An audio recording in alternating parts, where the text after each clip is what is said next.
के वंशज हैं श्री राम, जो स्वयं सशरीर धरती पर पधारे। श्री राम को राम राज्य समझाए।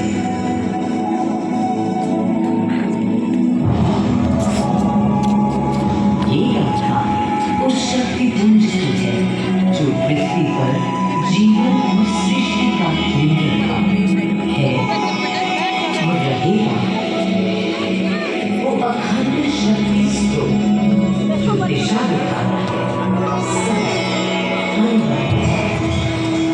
जिसने श्री राम का मन प्रशस्त किया। आदि नारायण सूर्य। तुमने देखा क्या कितने सकुचाई से श्री रघुवीर थे। पद की प्रसन्नता या निरप होने का ललक या उमंग कोई कुछ भी तो दिखी नहीं। मुकुट सामने रख कितने अधीर थे। वे तो थे अधीर नहीं, हाँ थोड़े गंभीर थे। सौम्य मुखमंडल पर निर्बलों की पीड़ा थी, दीनहीन असहाय वंचितों का दर्द था। उनके लिए मुकुट अथवा राज सिंहासन वैभव का लोग नहीं। अब कैसे सुखी दिखे जब तक सुखी सारे लोग नहीं। तब दिशा निर्देशन के लिए श्री राम ने स्वयं सूर्यदेव का स्मरण किया। श्री राम सूर्यदेव का आह्वान करने लगे। रात मन से उन्होंने अपने पितामह को याद किया।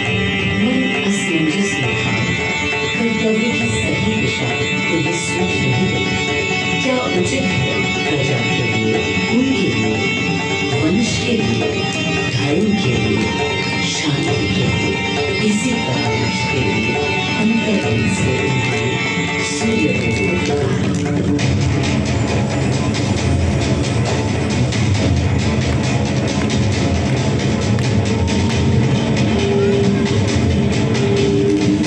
मैं अयोध्या पवित्र से पवित्रतम हो गई हूँ।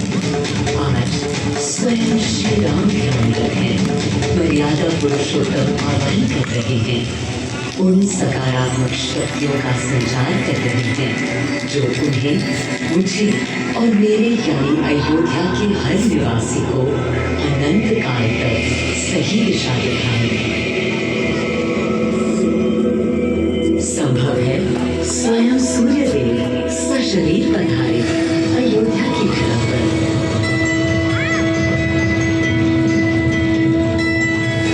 और देखो, श्री सूर्यदेव आने को हैं।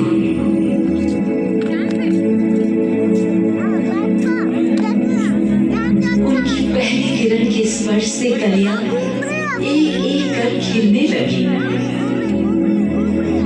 जीवन की कांति हर ओर धीरे धीरे फैलने लगी।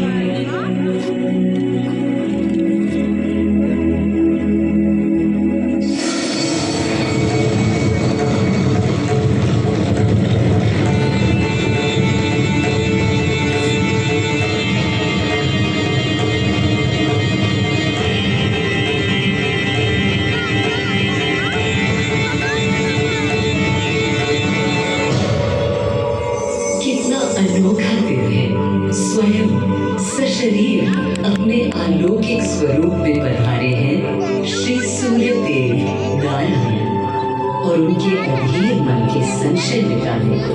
अधीर है या गंभीर, मैं जानता हूँ क्या उनकी पीड़ है।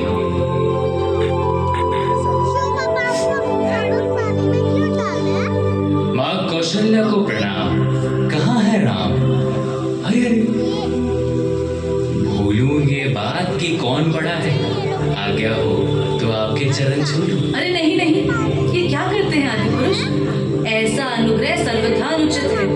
राम वंशज हैं आपके, क्यों पाप का भागीदारी बनाते हैं पितामह? पितामह होंगे हम ब्रह्मलोक। अब धरती पर जनलोक में आ गए हैं। आइए चलिए। सूर्यदेव के आगमन पर माँ कौशल्या उन्हें मिली और विनती की कि हे देव, मेरे पुत्र की दुविधा दूर करें, उन्हें राह दिखाएं, ताकि अयोध्या का, पूरे भारत का भविष्य निर्धारित हो सके। आपकी जब पहली किरणें आती हैं तब उच्चारण होता, चिड़िया गाती, लेकिन इन दिनों कितनी उदास है। कारण है उनके राम की एकाग्र साधना और सुदीर्घ उपवास। सिंहासन की ओर चरण धरना नहीं चाहते, धारण नहीं करना चाहते हैं मुकुट।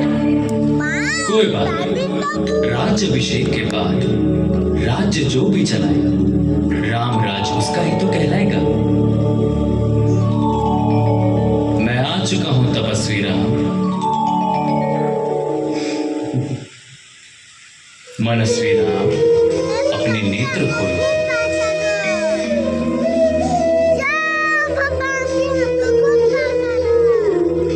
प्रणाम पितामह, प्रणाम। प्रणाम मेरे राम, प्रणाम। पितामह, राम राज्य क्या है? राम स्वयं पूछ रहे हैं कि राम राज क्या है। पुनर्तः नया प्रश्न है।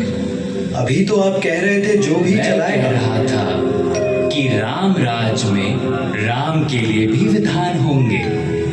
आदिदेव, कुछ अनुमान तो मुझे है, लेकिन अब आप बताइए क्या विधान है।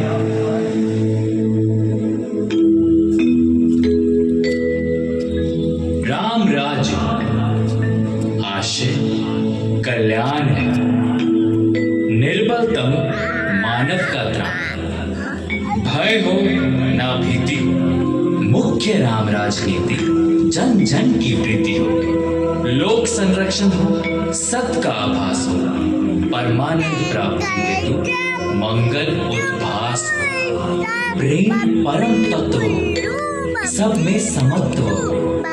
दैहिक दैविक या भौतिक संतापों की औषधि अचूक राम बाण है। राम राज्य आशय वर्षा और सदा ही सुकाल।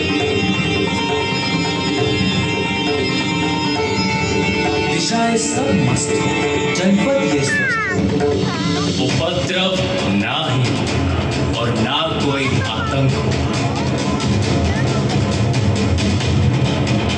कोई नहीं रंग हो, सुख ही सुख निशंक हो। प्रेम योग धर्म मूल्य प्राण है। राम राज आशय कल्याण है। मां कौशल्या, अभी ये मुकुट मात्र सोने का है।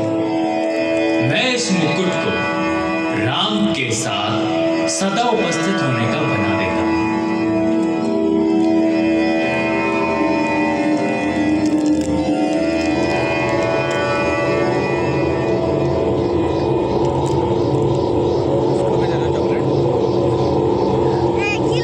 स्वयं सूर्य देव ने मेरी यानी अयोध्या की धरती पर श्री राम को राम राज्य का वर्णन सुनाया, उसका आधार रखा और उनके